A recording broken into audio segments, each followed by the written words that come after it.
সিদ্দিক আকবর কেন নবীর পাশে জায়গা পাইলেন মনে আছে? ইনশাআল্লাহ এটার আলোচনা করব।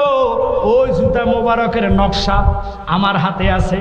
এগুলো নালাইন শরীফ, এগুলো নবীজির জুতার ফায়ের খালি ফায়ের দাগ, মাঝখানে হলো দাড়ি মোবারক। শায়ের মোহাম্মদ শাহিন আলম তাহিরি ভাই রুহানি সন্তান, ইনি আপনাদের জন্য আনেছে। এটা আমার না, এটা বরকতান পকেটে রাখবেন, যে কোনো সমস্যা দূর হইয়া যাইব। বালিশের কভারে রাখবেন, বহু লোকের বিয়ার পর স্বপ্ন দোষ হয়, মাইন্ড করবেন না। বালিশের কভারের নিচে রাখবেন, মোবাইল সারা রাত্র টিপতে টিপতে ফোলা ফাইনের ঘুমাইয়ে খারাপ স্বপ্ন দেখে, মাইন্ড করবেন না। নবীজির নালাইন শরীফ বালিশের নিচে রাখা ঘুমাইবেন। আল্লাহর কোরআন কয় ইল্লা রাহমাতাল লিল আলামিন, ওই চোখে তুই রহমতের কারণে শয়তান খারাপ স্বপ্ন দেখাইতে পারবে না। মা বইনেরা সহকারে রহমত বরকতান নিয়ে যাইবেন। এটা আমি সাবাবাজি করি না, কারণ নবীর জুতার দুরির জন্য আরশ পাগল।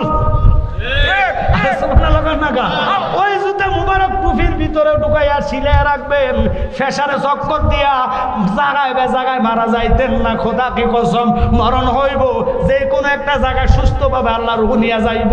বেজ্জিতি করা শিকার কুকুরের মতন মারতো না। এবং ক্যাশ বাক্সার মধ্যে রাখবেন, দোকানে বরকতান রাখবেন, যে কোনো কাজের মধ্যে রাখলে বরকত হইব। নিজের সাথে নিয়ে নিয়ে আনবেন। মরণ হলে নবীর দিদারে মরণ হবে। হাদিয়াটা 20 টাকা ওনার থেকে নেবেন। আরেকটা আছে গজলের বই। এখানে আমি উপমা দেওয়ার সময় নাই, এখানে অনেক বক্তা আছে। দেখেন দিদারে এলাহি একবারে নতুন ভলিউম, এটা একবারে ফার্স্ট আপনাদের এলাকায় আনছে, আর আনে নাই।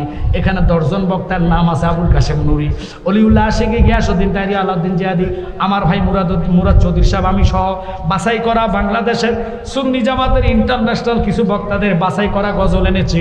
নাতগুলা বলতে অনেক সময় লাগবে, শুধু অনুরোধ করি নতুন নতুন গজল যেগুলো এখন আমি শিকারও সময় পাইছি না, আপনারা নিয়ে যাইবেন। এই গজলগুলা নিলে নিজের কলিজার মধ্যে নবীর প্রেম জাগৃত হবে। অনুরোধ করব গজলগুলা শিখে যাবেন। আমার একটা গজল এটার মধ্যে আছে, জমিলে মরণ আছে, মরণ একদিন আগে পিছে, মানুষ একদিন মরিয়া যাইব।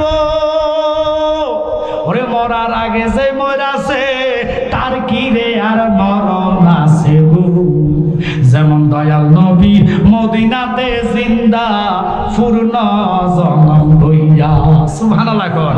আপনাদেরকে বলবো, মা দুনিয়ার আজে বাজে গান গায়, আমি এগুলোর উপমা দিলে যথেষ্ট মিডিয়া আছে, মাইন্ড করেন না। এটার কাটটা সিটটা সবাই না, আতরাঙ্গুল সব কি সমান। কিছু কিছু মিডিয়ার আছে কাটটা সিটটা বালা দিত না, ওই দুনিয়ার গাজল ছাড়ি দিব, ছাড়লে এবার সুন্নি বক্তারা কব এতেও বাউল আউল ফাউল। আপনারা বলেন যতগুলো নাত বলছি, এটা কি দুনিয়াবি কোনো গান করছি? প্রত্যেকটা নাতের মধ্যে নবীজির প্রেম আছে কি নাই? একটু আওয়াজ করে বলবেন আছে কি নাই? এসব গজল যায় যে গজলে দুনিয়াবি প্রেম সৃষ্টি হয়, ওডি হারাম, ওডি হারাম, ওগুলা বলা যাবে না। আমি এখন মুখ দিয়ে বলতাম না, কারণ আমি কয়েকদিন আগে দেখছি এগুলো কইতে গেলে উপমা দিতে গেল আমাদের বাংলাদেশের ওয়াহাবিরা করে না, সুন্নি জামাতের ক্ষতি করে। আর কথা কন না কা, এগুলো ফেসবুকে লেখালেখি করে, কোন নাম্বারটি যেটির দাওয়াত নাই। আপনাকে মাইন্ড করতেছেন? এদিনে লেখালেখি করে আমার ভাই তাইরির নামে, জিয়াদির নামে। কেন? আমরা সুন্নিতে এক হয়েছি, একবারে তো বলা হয়েছে আমাদের মধ্যে ত্রুটি থাকলে আমরা দুইজনে সমাধান করবো। তোমরা ফেসবুকে এতে সেতে গাইলে কোনো লাভ হবে? তাহিরি ভাইও আমার, জিহাদি ভাইও আমার, কাউকে কি আমরা ফালাইতে পারবো? আপনারা কথা বলেন না, কাল ফালাইতে পারবো? আমার ভাই মুরাদ ভাইও আমার। সুন্নি জামাতের যদি কোনো ত্রুটি থাকে মোবাইল ফোনে ডাইরেক্ট ফোন দিয়ে বলবো, ভাই এই জিনিসটা একটু দেখে নেন, মনে হয় ভালো হবে। ছোট ভাই হিসেবে আপনার আদেশ উপমানা একটু বললাম দেখার জন্য, বিশ্বাস তুই তো সারে না শুধরেলে নিজে যাইবে, শুধরানোর চেষ্টা করবেন। আপনাদের খাসালত কি? আমাদের সুন্নি ভাইয়েরা ফেসবুকে বিভিন্ন গালাগালি আউল ফাউল বলে বলে আমাদের সুন্নি তো ধ্বংস করে। আজকে একটা জিনিস ভাইরাল হয়েছে, আপনারা জানেন না, এই যে কি তাসরিফ নামে একটা ছেলে, কম আমার নবী কয় কেমনে লাগাও নাই, তোমার কি খিদা লাগে নাই? কয় খিদা লাগলে তুমি নবীর শান গাইতাম, যতই গাইতাম ততই মধু লাগে, যতই ডাকি ততই ভালো লাগে। আব্বা অনুরোধ থাকবে, খেয়াল করেন আমার ভাই মুরাদ চৌধুরী সাহেব চলে আসছে। নারায়ে তাকবীর, নারায়ে রিসালাত, নারায়ে রিসালাত। পীর মুফতি মুরাদ চৌধুরী সাহেবের আগমন। সভাপতি